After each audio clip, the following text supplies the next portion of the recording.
रियासत कर्नाटक के जिला चित्रदुर्गा में आज सुबह एक इंतहाई खौफनाक और दिलखराश सड़क हादसा पेश आया जिसमें कम अज कम 13 अफराद जिंदा जलकर हलाक हो गए। इत्तलात के मुताबिक एक निजी सफर करने वाली बस बंगलोर से गोकर्णा की तरफ जा रही थी कि गोरलाथू गांव के करीब एक तेज रफ्तार लारी ने इसे जोरदार टुक्कर मार दी। तसादुम इतना शदीद था कि लारी सीधी बस के डीजल टैंक से जा टकराई, जिसके नतीजे में फौरी तौर पर हौलनाक आग भड़क उठी। आग ने पूरी बस को पिल भर में अपनी लपेट में ले लिया, जिसकी वजह से अंदर सवार मुसाफिरों को बाहर निकलने का मौका तक न मिल सका। हादसे के वक्त बस में कल 32 मुसाफिर सवार थे, जिनमें से 13 अफराद झुलसकर लुकमा अजल बन गए।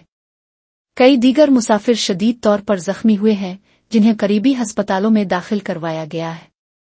डॉक्टरों का कहना है कि कुछ जख्मियों की हालत इंतहाई नाजुक है, जिसकी वजह से मरने वालों की तादाद में इजाफे का खदशा जाहिर किया जा रहा है। पुलिस और फायर ब्रिगेड के अमले ने मौके पर पहुंचकर इमदादी कार्रवाइयां शुरू कर दी हैं।